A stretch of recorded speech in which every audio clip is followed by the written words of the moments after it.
Hello, my name is Derek Knoll, and in this video I'm going to talk a little bit about guns and mass shootings and maybe why they occur and why most people have a negative opinion about guns. First off, I'm from Eastern Kentucky. Kentucky's mainly a conservative state. A lot of people from Eastern Kentucky own guns. I know I own quite a few guns. And there is a negative opinion on guns because people watch news, they mainly see mass shootings.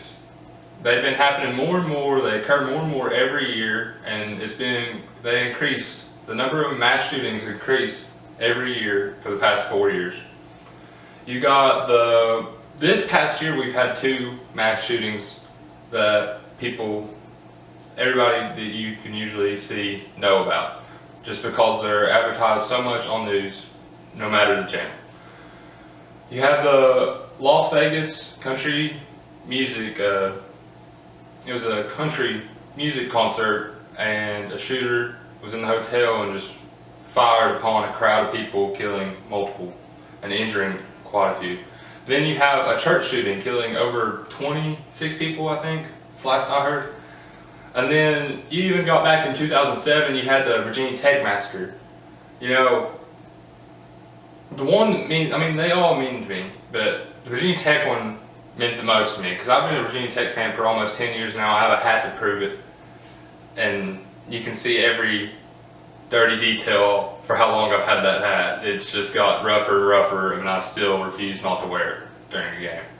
But that's why people have a negative opinion on guns. You know, I got my first gun when I was around 7, and in some conservative families, there's traditional hunting. Like my dad taught me how to hunt, and his dad taught him, and his dad taught him. So it means a lot in family traditions. It can also promote gun safety. When you teach your kid how to use a gun and raise them the right way with a gun, with the right protocol and the right safety, there's really no harm in a gun. I know I'm in a split family. My dad, he doesn't mind guns. He's the one that showed me how to use a gun and what the right ways to use a gun. And my mom hates them. She hates guns. She hates everything to deal with a gun. She can't be in the same room with a gun. You know, but they really do mean a lot in family tradition. I know one of my dad's proudest moments is when he seen me kill my first deer, and I can only imagine his face being the same when his dad watched him kill his first deer.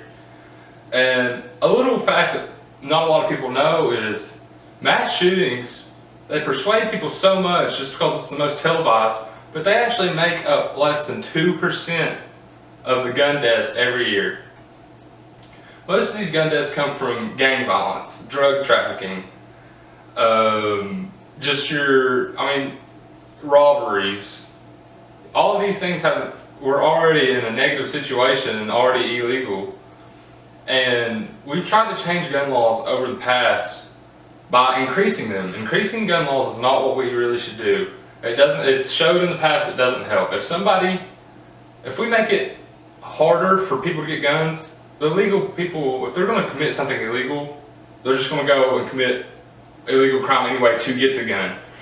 I read an article before giving this presentation. It had a gun purchased by a man and sold illegally, had over 20 cases with just one gun that was got legally and then sold illegally to another person and then transferred illegally person to person. And you know, this brings us to the point that guns don't kill people. People kill people. And when we look at that, and what it makes you think is, you know, if I have a gun, I set it out there on my front porch and my neighbors are walking by, I don't think it's going to jump up and shoot anybody anytime soon. The gun needs somebody, and people don't realize that. A gun needs someone behind the gun to shoot it. So if we just take away the people and maybe teach them more better values, and I do understand increasing it to make it harder. The Virginia Tech shooting, the guy ended up having I've done some research on this for a past project, and the guy actually had mental health issues that wasn't found when he purchased the gun a few days before the shooting. If there would have just been a mental background check, it could have saved lives, really valuable lives. And we've already implemented that into our law system. You do have to give a background check, of course, and you have to have a mental check, like hospital-wise. And it really goes a long way. It can prevent somebody with the wrong mindset from getting a gun. And in the event of a shooting, the shooter usually, what happens to the shooter results in 4 ways. Around 40% of the time, the shooter takes his own life. Just under 30% of the time, the shooter is restrained or shot down by a policeman. Around 13-14% of the time, an unarmed citizen prevents the shooting and restrains the shooter. And then just over 3% of shootings are stopped by an armed citizen. You know, I was always told that laws can only keep the good and honest people good and honest. If somebody's going to do something illegal, they do not care to break other laws to promote what they're doing. Breaking the law is not an issue to them. So increasing gun laws really isn't the problem, because there's really no way to stop a shooting, as scary as it sounds. But we can prevent more of them and stop them sooner and not let them go on and do as much damage as they can.